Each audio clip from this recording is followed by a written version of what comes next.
Kalau kemudian Bapak berdiri sendiri, ada peraturan lain yang membuat Bapak kolaps, ya sama saja, nggak bisa Pak. Ini duit gede Pak. Kok bagi saya 20T itu besar loh Pak. Ujung-ujungnya nanti bangkrut Pak ini Pak. Dikasih PMN lagi, nanti minta lagi. Bahaya loh ini Pak. Kalau kayak gini, nggak ada koordinasi, bikin peraturan sendiri semuanya. Ini bikin sendiri, sana bikin sendiri, perindustrian bikin sendiri, perdagangan bikin sendiri, BUMN bikin sendiri, tabrakan Pak. Permenprin aja udah tabrakan sama Permendak saat ini Pak. Ya, kalau kayak gini kan kacau. Ini hati-hati Pak. Jadi Bapak suarakan lah ke instansi terkait. Ini bahaya Pak Permenprin, kan Bapak diem aja. Permendak ini bahaya nih begini, Bapak harus berani suarakan. Ini investasi besar Pak. Besar nggak Pak Diro? Besar. Pak, lihat duitnya aja mungkin sepanjang dari Jakarta sampai Kerawang nggak muat. Udahlah Bapak nggak usah cerita ini Pak. Udah berhenti aja di sini Pak. Nambah utang aja Pak nanti Pak. Nanti malah semua nanti habis PTPN. Terima kasih sudah klik video ini. Jangan lupa tekan tombol subscribe untuk bergabung. Dalam hitungan saya persilahkan kalian untuk tekan tombol subscribe. 10, 3, 2, 1. Saya ucapkan selamat bergabung dalam channel ini. Ini sudah banyak yang cerita tadi bertanya. Memang ini soal keberpihakan Mbak. Ya. Untuk mencapai kejayaan seperti Pak Daeng dan Bapak sampaikan 1930. Kalau nggak ada koordinasi juga berat. Ini kan ribet nih gula ini Pak. Jadi gini Pak, ini kan topiknya swasembada gula. Solusinya adalah sugar co ini Pak. Cuma hanya saya berpikir kalau nggak ada keberpihakan kan juga agak repot. Sekarang pertanyaan saya, masih ada nggak rembesan gula? Pak Dirut, masih nggak Pak? Ada. Kalau Pak Nusron tadi mengatakan 1 juta ton. Nah kalau ini berlangsung terus, Bapak melakukan pembentukan sugar co untuk swasembada gula, kan nggak akan pernah terwujud Pak. Kan masalahnya nanti Bapak udah habiskan 20 triliun lebih, kemudian nanti oversupply, Bapak nggak bisa bersaing dengan rembesan gula tersebut. Akhirnya kan kolaps juga Bapak. Gitu. Jadi jaminannya apa sebetulnya ada keberpihakan dari pemerintah? Let's say misalnya terakhir Permenprin 3 2021 itu korbannya banyak Pak.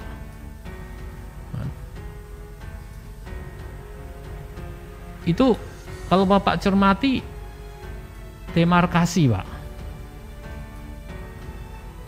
yang nggak berhubungan petani gula tebu rakyat tidak dapat insentif kan Pak. Yang dapat insentif siapa? Yang nggak punya demarkasi itu. Pemberian kuota itu kan insentif Pak, betul Pak. Dengan itu kemudian dia bisa produksi, dia rembeskan ke pasar, dia untung besar kan. Bapak habis kan, harga gula jatuh kan. Sekarang harga gula jatuh nggak? Lesu nggak Pak? Lesu nggak? Pertanyaan saya Pak. Lesu, banyak stok. Malahan sampai Menteri Perdagangan meminta satu perusahaan untuk borong gulanya, bridging, betul kan Pak? Kalau nggak kuat nih harga nih, udah jatuh lebih dari itu. Gula yang ada di petani itu kalau nggak ada yang bridging kemarin itu sudah jatuh Pak. Setuju nggak Bapak-Bapak? Tahu kan 100.000 ton permintaan Menteri Perdagangan, kalau itu nggak dilakukan harga udah anjlok. Kenapa? Oversupply, lesu. Rembesan menurut Pak Nusron 1 juta ton. Nah kalau itu berlanjut, apa sugar co ini Pak? Bisa hidup nggak dengan investasi 20T? Orang investor aja ada yang sudah investasi berapa T, itu aja udah susah payah Pak.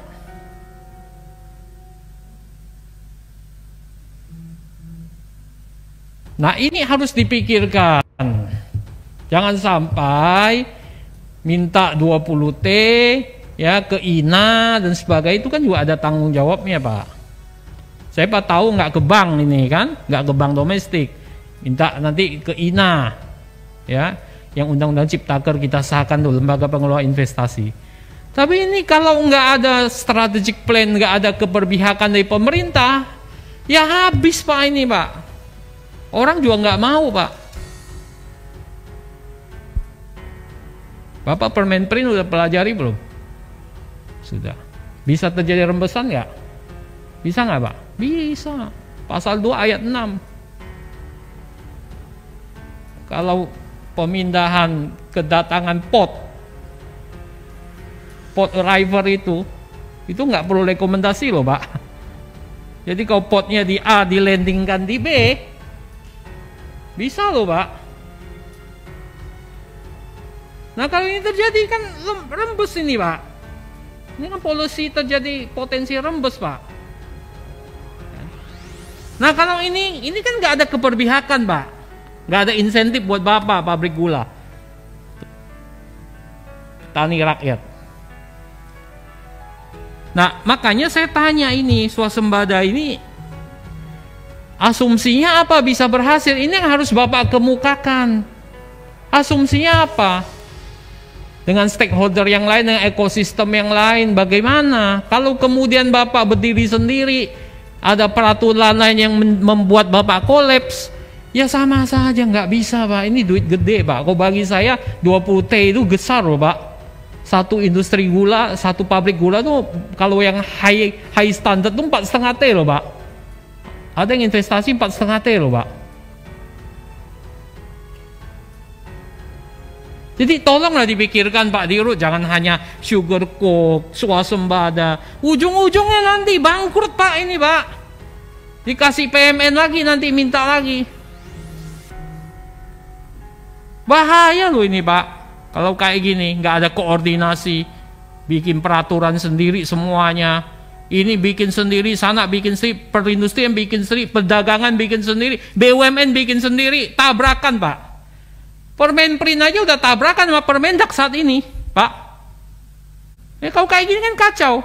Nah gimana Bapak berani ini swasembada gula Pak, pembentukan sugar co ini? Ini hati-hati Pak. Jadi Bapak suarakan lah ke instansi terkait. Ini bahaya Pak Permenprin, kan Bapak diem aja. Permendak ini bahaya nih begini. Bapak harus berani suarakan supaya orang tahu. Ya, jadi bukan sekedar sugar co 25T ini investasi besar Pak. Nah, kau bagi saya sebesar ya. Besar nggak Pak Dirut? Besar. T Pak, lihat duitnya aja mungkin sepanjang dari Jakarta sampai Kerawang nggak muat. Betul nggak? T loh. Nah ini yang saya minta perhatian dari Pak Dirut, nggak main-main Pak. Karena kalau nggak ada keberpihakan Pak, udahlah Bapak nggak usah cerita ini Pak. Udah berhenti aja di sini Pak. Nambah utang aja Pak nanti Pak. Nanti malah semua nanti habis PTPN. Itu Pak. Terima kasih.